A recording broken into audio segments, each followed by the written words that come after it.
E hoje eu vou falar um pouco sobre a conversão de Saulo. Eu gosto muito da conversão de Saulo, porque o meu nome é Saulo. E quando eu converti, foi o primeiro estudo que eu fiz na Bíblia, foi sobre a vida de Saulo, até ele se tornar Paulo. Porque eu achava muito interessante. É legal, né? Tipo assim, porque eu nasci na igreja. Nasci, minha mãe com meu pai é da congregação. E desde quando eu era pequeno, eu ouvi 4.552.000 vezes a frase: Saulo, Saulo, por que me persegues? E aí quando eu era pequeno eu não entendia nada. Falei, o que esse povo tá falando pra mim, meu Deus do céu? E a pessoa passava assim do nada do meu lado assim: Saulo, Saulo, por que me persegues? Falei, o que é isso, Deus? Não entendendo nada do que tá acontecendo, né? E aí depois fui converter com 22 anos e fui ler essa passagem da conversão de Saulo, que está lá em Atos 9, e fui entender mais um pouco sobre isso. Mas eu gostaria de ler com vocês na versão King James. Até quando eu fiz o meu primeiro estudo, o primeiro estudo que eu fiz estava na versão King James. E lá fala algumas coisas a mais que eu gostei muito a primeira vez que eu fiz esse estudo. É a versão King James 1611.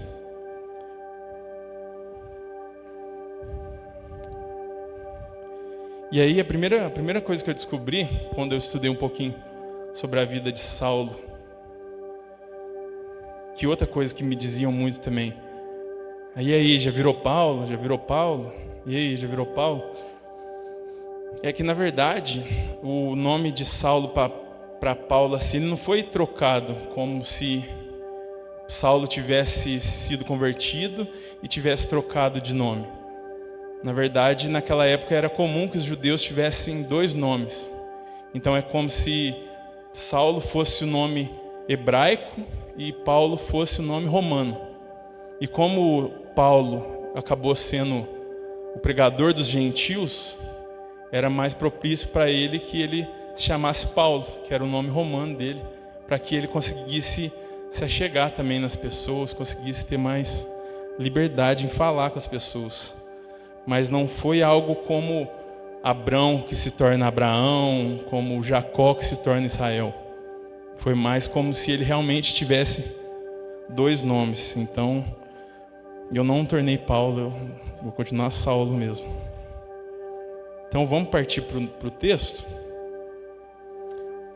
Atos capítulo 9. A gente vai ler do 1 ao 9. Aí eu vou ler na King James.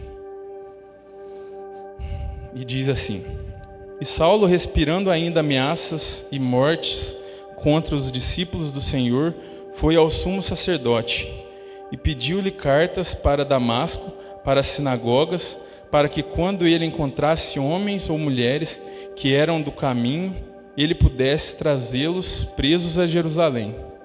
E enquanto ele viajava, ao aproximar-se de Damasco, repentinamente brilhou uma luz do céu ao seu redor. E ele, caindo em terra, ouviu uma voz que lhe dizia: Saulo, Saulo, por que tu me persegues? E ele disse: Quem és tu, Senhor? E disse o Senhor: Eu sou Jesus, a quem tu persegues. Duro é para ti recalcitrar contra os aguilhões. E ele, tremendo e atônito, disse: Senhor, o que queres que eu te faça? E disse-lhe o Senhor: Levanta-te e entra na cidade, e lá será dito o que tu deves fazer. E os homens que viajavam com ele pararam atônitos, ouvindo a voz, mas não vendo nenhum homem. E Saulo levantou-se da terra e, abrindo os olhos, não via nada. Mas guiaram-no pela mão e o levaram para Damasco. E ele ficou 3 dias sem visão, e não comeu e não bebeu.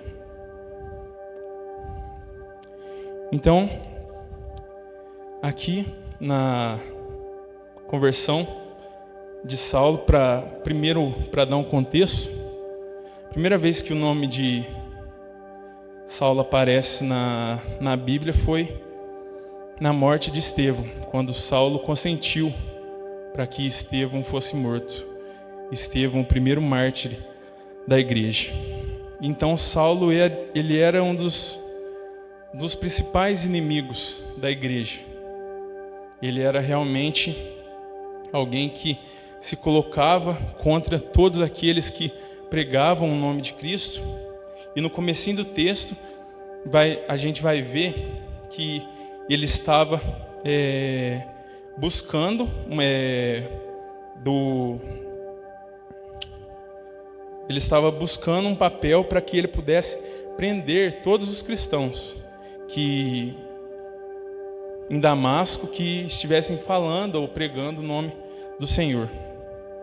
Mas no meio do caminho, uma luz muito forte brilha aos seus olhos e ele ouve: Saulo, Saulo, por que me persegues? E aí Jesus diz: eu sou Jesus, a quem tu persegues. Duro é para ti recalcitrar contra os aguilhões. Esse recalcitrar contra os aguilhões é o nosso primeiro ponto, porque nas outras Bíblias nenhuma aparece esse pequeno pedaço nesse texto. Apenas está lá: eu sou Jesus a quem tu persegues. Mas na King James aparece: duro é para ti recalcitrar contra os aguilhões. Então Jesus vira para Paulo e diz: Paulo, eu sou Jesus a quem tu persegues. Duro é para ti lutar, ir contra a minha vontade.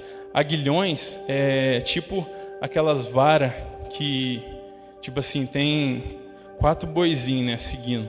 E ele está ele está naqueles negocinhos assim que vai no carro de boi, né? Ele está indo tudo num caminho só. Aí aguilhão é a vara que o dono dos boi vai chegando eles para eles andar num caminho só, para eles não desviar nem para um lado nem para o outro. Então o que Jesus está dizendo para Saulo? Duro é para ti recalcitrar contra os aguilhões. Duro é para ti, tipo assim, vai te machucar, vai ser mais doloroso para ti tentar andar fora dos meus caminhos, tentar ir contra mim, tentar ir contra a minha vontade. Então eu gosto muito desse texto nessa versão, justamente por conta disso, porque ele nos mostra também que Jesus diz: duro é para ti continuar lutando contra a minha vontade, lutando contra os meus. E o mais interessante é que Saulo, ele era contra os cristãos, mas Jesus vai virar para ele e vai falar: por que tu me persegues? Isso vai mostrar uma união muito grande entre Cristo e a igreja, em que Cristo tem uma aliança tão grande com a igreja, com os seus, que ele não pergunta para Saulo: por que você persegue a minha igreja? Por que você persegue os meus cristãos? Por que você persegue o meu povo? Mas ele vira para Saulo e fala: por que você me persegue? Quando você persegue o meu povo, você está perseguindo a mim. Você está perseguindo a minha própria pessoa. E a próxima parte que eu gosto muito também, dessa parte que só tem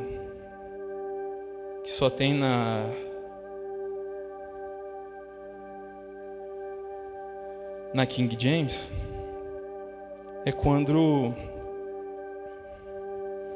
no versículo 6, e ele, Saulo, tremendo e atônito, disse: Senhor, o que queres que eu te faça?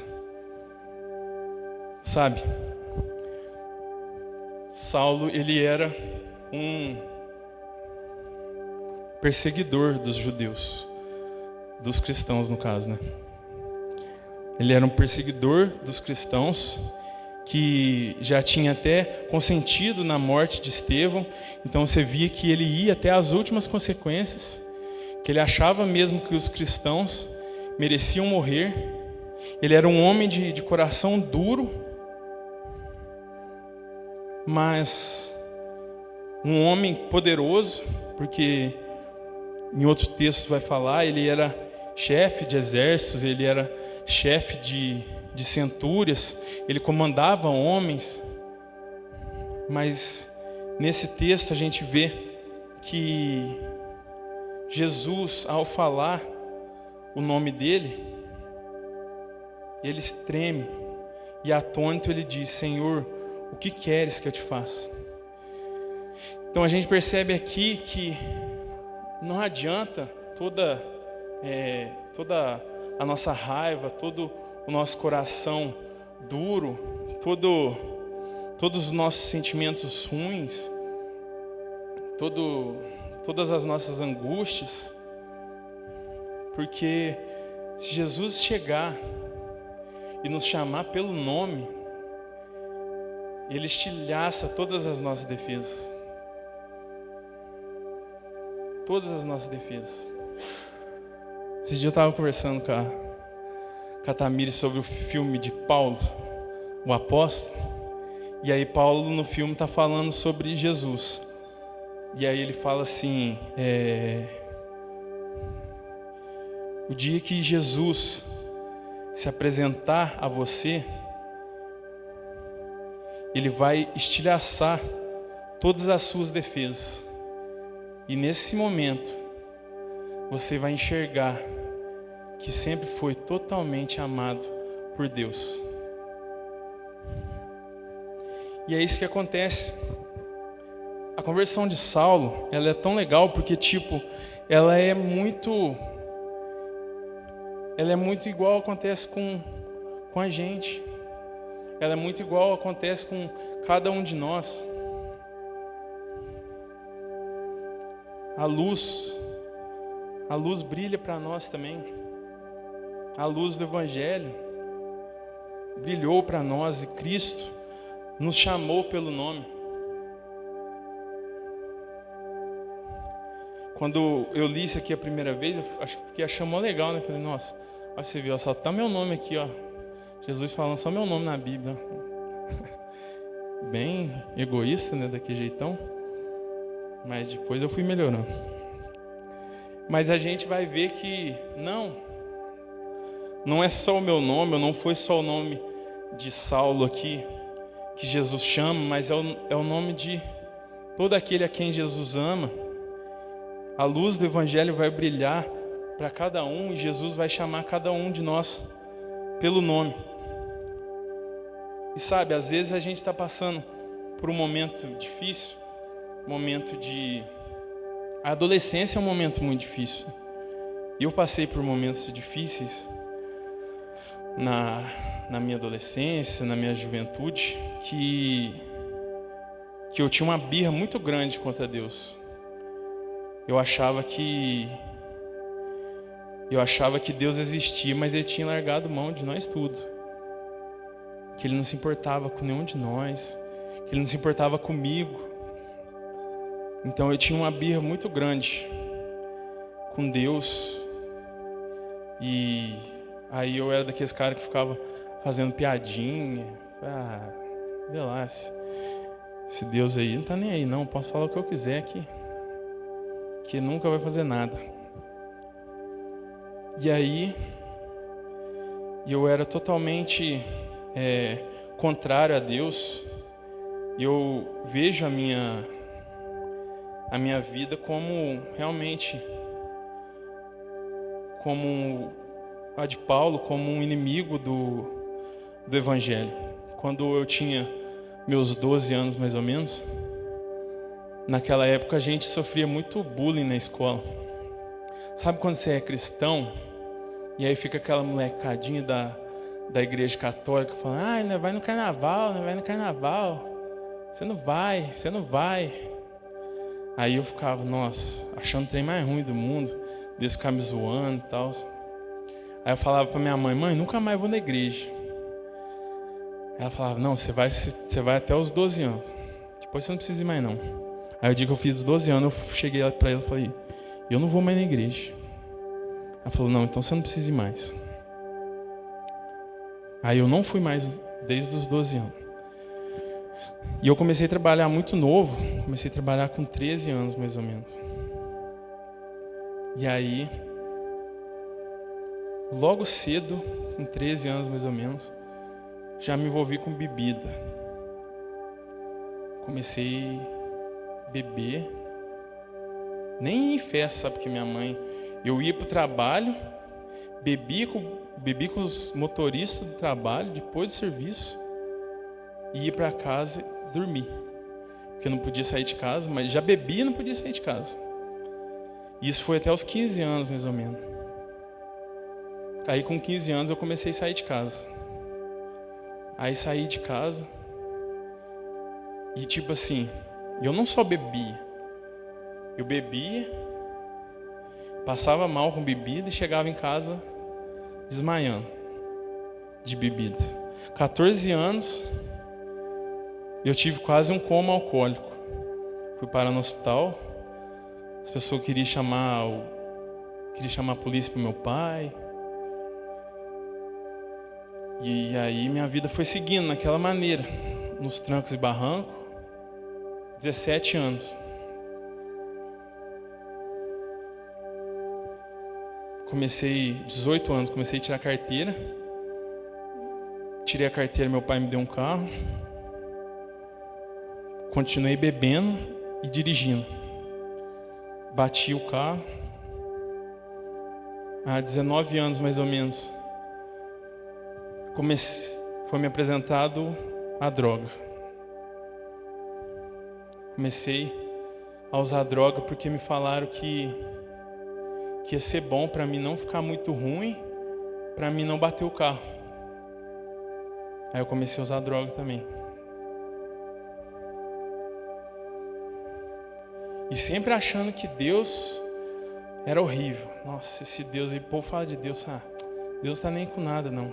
Nossa, vem falar de Deus pra mim não. O diabo que o povo vive. Nossa, nem fala de Deus pra mim. E aí, comecei a usar droga. Fui parar 2 vezes no hospital. Eu chegava em casa de madrugada e eu era daquelas pessoas que essas pessoas que você vê por aí, sabe essas pessoas no Instagram que vendem uma vida perfeita? Eu era dessas pessoas que vendiam uma vida perfeita, que os moleques via eu bebendo, fazendo bagunça todo dia e achava que a minha vida era muito boa. Eu chegava em casa todo dia, eu deitava na cama e eu sentia assim que parecia que meu coração ia estraçalhar assim, ó. De tanta angústia, de tanto sentimento ruim que me corrompia assim, sabe, de dentro para fora assim. E aquilo ali era todo dia, todo dia. E aí fui passando aquilo. E aí chegou um dia, eu já tinha batido carro, eu já tinha batido moto, eu já tinha perdido um tanto de coisa. Aí eu falei assim, não, eu vou melhorar. E vai ser doido que eu vou contar agora, porque tipo assim, a gente vai ver relato na Universal, a gente vai ver relato na Deus e Amor, e aí os caras vão estar lá assim, aqui ó, droguinha, aqui ó, cervejinha, bebe a cervejinha. Como se libertação de vício fosse a salvação. Como se tirar a cerveja minha fosse a solução dos meus problemas. E aí, sabe o que eu descobri? que não era a solução dos meus problemas. Por quê? Porque eu estava afundado na droga, eu estava afundado na bebida, estava afundado na bagunça. Aí o que eu fiz? Eu parei de sair, fui parando aos poucos. Aí depois eu parei de beber, fui parando aos poucos até parar tudo. E aí depois eu parei de usar droga. E aí depois sabe o que aconteceu? Eu entrei em depressão. Sabe por quê? Porque tudo aquilo que era vício que me impedia de ver a realidade, eu tirei da minha vida. E ali só sobrou o que me machucava. E ali eu entrei em depressão. E ali eu entrei em depressão e fui piorando e fui parando de conversar com as pessoas e fui ficando quieto e fui escondendo meu quarto e fui sumindo das vistas das pessoas. Até que chegou um dia, era aniversário da minha tia, dia 5 de dezembro. Eu deixei um copo de coca cair em cima da mesa assim. E aí eu comecei a chorar, igual uma criança recém-nascida. Aí a pessoa vai falar assim, mas por que um copo de coca? Que isso? Mas tem um momento que você não está aguentando mais guardar tudo aquilo. E aí você desmonta.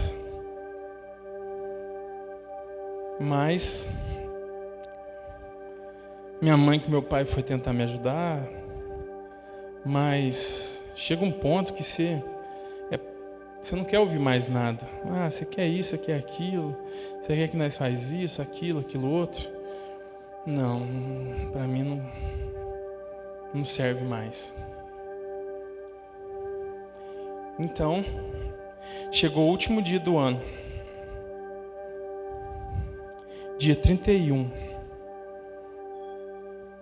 Eu mandei mensagem pro rapaz que eu trabalhava, falei que eu não ia trabalhar mais. E eu falei assim, eu vou orar para Deus. E eu vou orar para esse Deus aí, porque eu não enxergava mais saída. Não tinha mais saída, era a morte. Eu falei assim, porque o que eu tinha na minha cabeça era assim, eu vou ficar aqui no meu quarto agora, até eu criar coragem para me matar. E aí eu fiquei lá no meu quarto, e aí eu falei assim, eu vou orar para esse Deus. E aí, eu ajoelhei assim na beirada da cama, e eu falei assim, Deus, se o Senhor existir, muda a minha história. Porque eu não aguento mais. Eu não tenho força mais. Eu não consigo mais. E foi isso que eu consegui falar para Deus aquele dia. E aí no outro dia, o cara que tinha o emprego, o cara que tinha um emprego que eu tinha na minha cabeça que ia mudar minha vida, foi na porta da minha casa me oferecer esse emprego 8 horas da manhã. Ele foi lá e falou assim, eu queria chamar você para trabalhar. Mas eu falei, mas você está precisando? Ele falou, não estou precisando não, mas você é um cara bom, eu quero que você trabalhe comigo. E naquele momento eu vi que Deus tinha ouvido a minha oração. E eu vi que esse Deus, Ele era real. E que eu precisava dele na minha vida. Então, se eu posso dizer uma coisa hoje, é que não adianta você buscar em A ou em B, ou em lugares, ou em pessoas. Eu tô aqui, você já viu aquele negócio no Instagram? Aqueles videozinhos do cara, economize seu tempo, 1 minuto, amanhã vai fazer isso e beleza. O cara explica o vídeo dos outros, para você não precisar perder tempo no Instagram. Quem já viu? Então, eu vou economizar os traumas da tua vida agora. Tá doido, né? Depois vocês me agradecem. Cara, não busca em pessoa, não busca em bebida, não busca em festa, sabe? Nada disso vai te levar a lugar nenhum. Eu já busquei e olha, a tristeza e os traumas e a angústia e a depressão e tudo de ruim que vai te causar, sabe? Escolhe o caminho que a gente está te apresentando aqui hoje.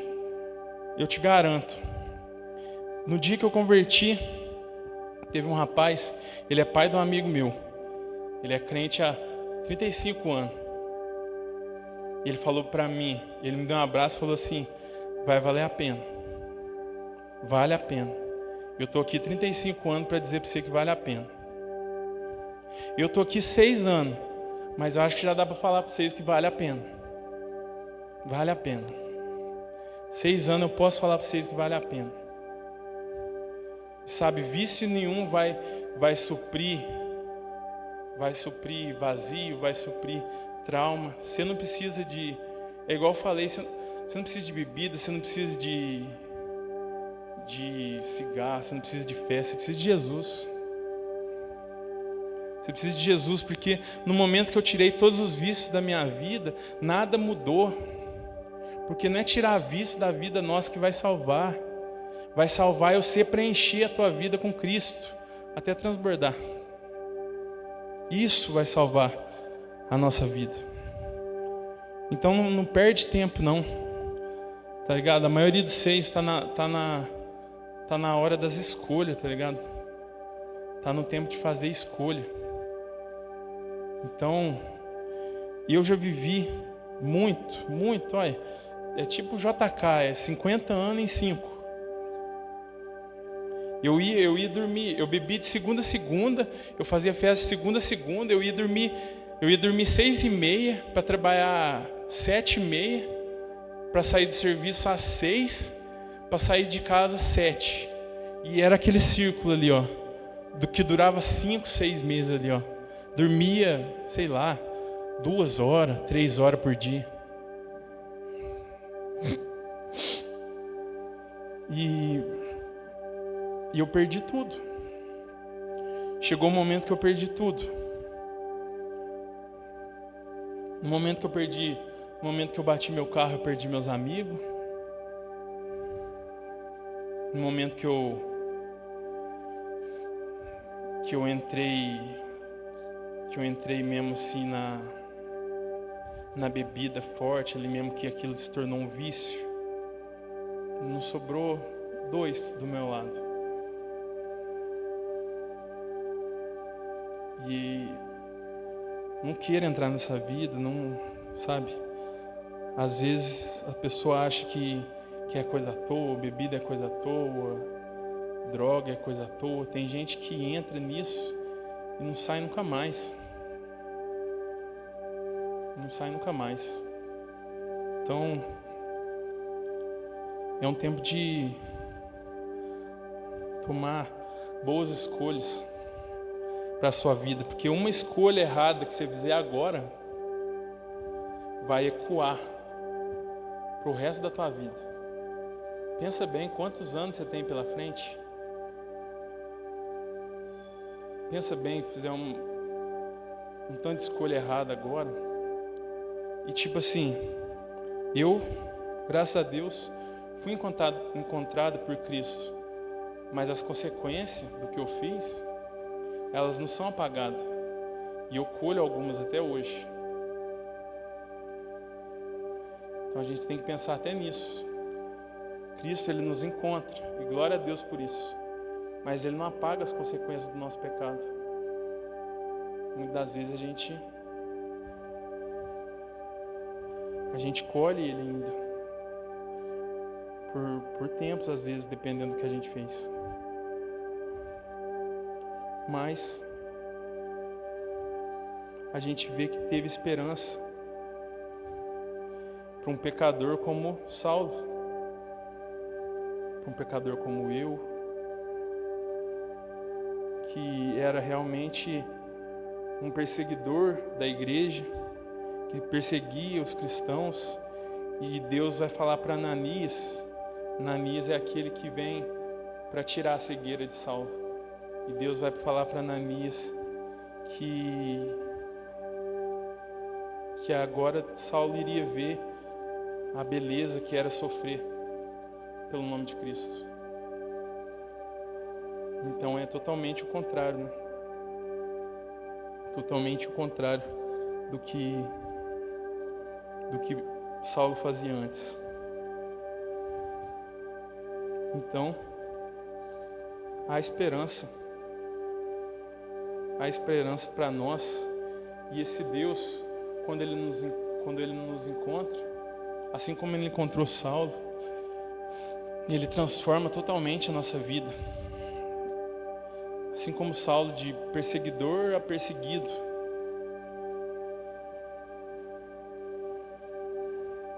E Ele também vai transformar cada um de nós. A partir do momento que essa luz do Evangelho brilhar aos nossos olhos, a partir do momento que Cristo falar os nossos nomes, e a gente ficar, assim como Saulo ficou, atônito e sem fala, e a gente só vai conseguir falar: Senhor, o que queres que eu te faça?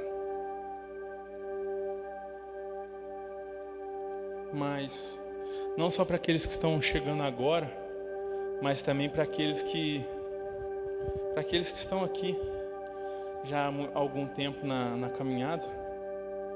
Eu separei um pouco sobre o avivamento histórico. Não sei se vocês têm falado sobre o avivamento aqui? Não? Eu separei um pouco sobre o avivamento na África do Sul, dos Zulus. Eu só queria falar um pouco sobre ele, porque lá na África do Sul aconteceu um avivamento em 1966 e que ecoa até hoje.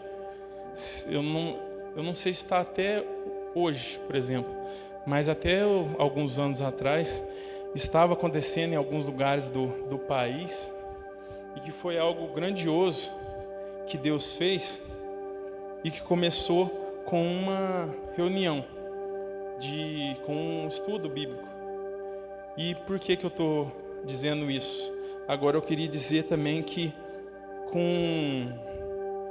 como a revolução de Jesus, ela não acontece só para quem está chegando, mas ela acontece também para os que já estão aqui.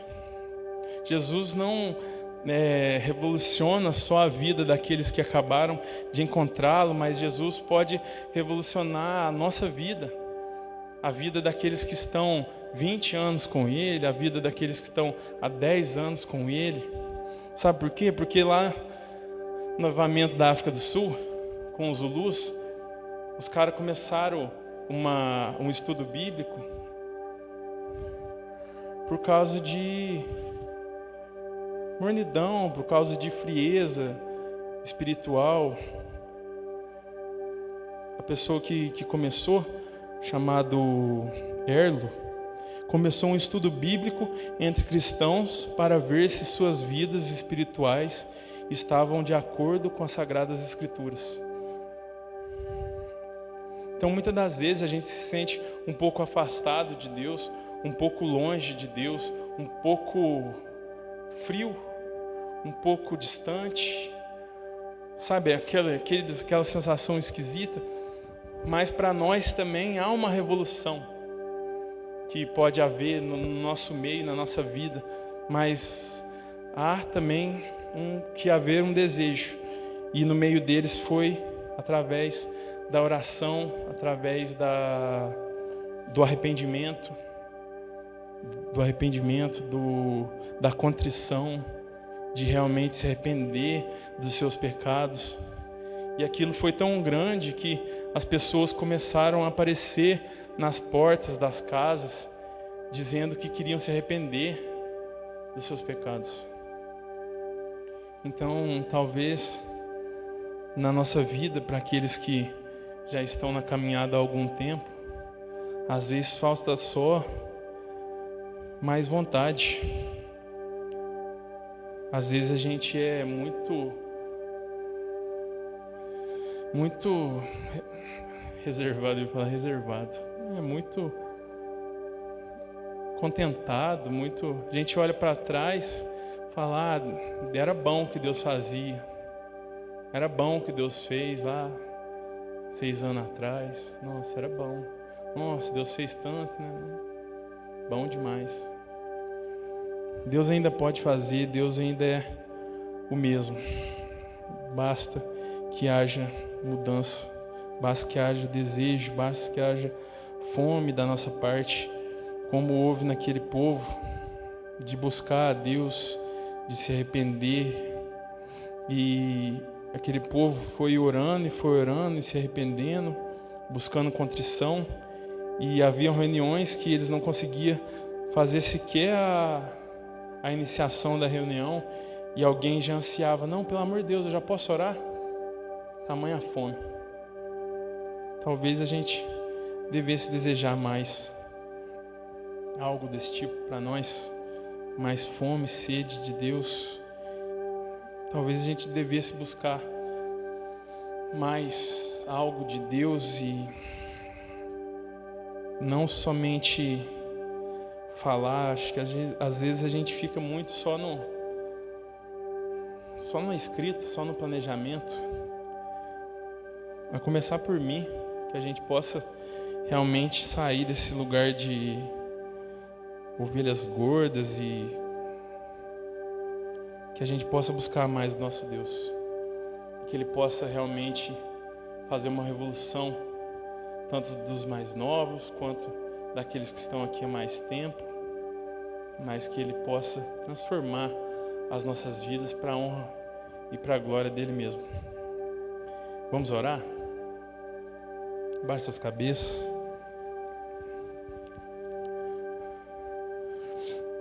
Senhor Deus, Pai, nós oramos a Ti, Jesus. Nós rogamos, ó Deus, a necessidade que nós temos de Ti, Pai. Que nós possamos realmente entender, ó Pai, que sem o Senhor nós não somos nada, Pai, que nós necessitamos, ó Deus, da Tua graça, das Tuas mãos sobre a nossa vida, Pai, nos cuidando, nos guardando, ó Pai, suprindo as nossas necessidades, ó Deus. Pai, nos dê mais fome e sede da Tua presença, Pai, mais amor pela Tua palavra, ó Deus.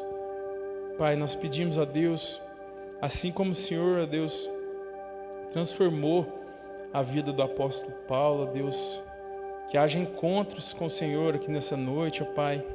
Que o Senhor chame cada um de nós aqui pelo nome, ó Pai, e tenho certeza que nenhum de nós, ó Pai, se virará contra o Senhor, ó Pai, porque o Teu amor, Pai, Ele realmente nos constrange. Que nós possamos, ó Deus, estar cada dia mais comprometidos com a Tua obra, Pai, com o Teu Evangelho, principalmente, ó Deus, buscando, Senhor, cada dia mais, ó Deus, que nós não fiquemos num estado de mornidão, que nós não guardemos as Tuas palavras somente para nós, ó Pai, mas nós possamos também pregar o Teu Evangelho assim como o Senhor nos manda fazer, Pai, que é um mandamento para nós todos, ó Deus. Obrigado, Deus, pela Tua palavra que foi lida e ministrada aqui nessa noite, que ela possa ecoar nos nossos corações e que nós possamos, ó Deus, nos achegar a Ti através dela. No nome de Jesus que eu oro. Amém. Amém. Muito obrigado, meus irmãos, pelo convite. Agradeço o Jordan, todos que ficaram aqui, estão aqui nessa noite. Que Deus possa abençoar todos vocês.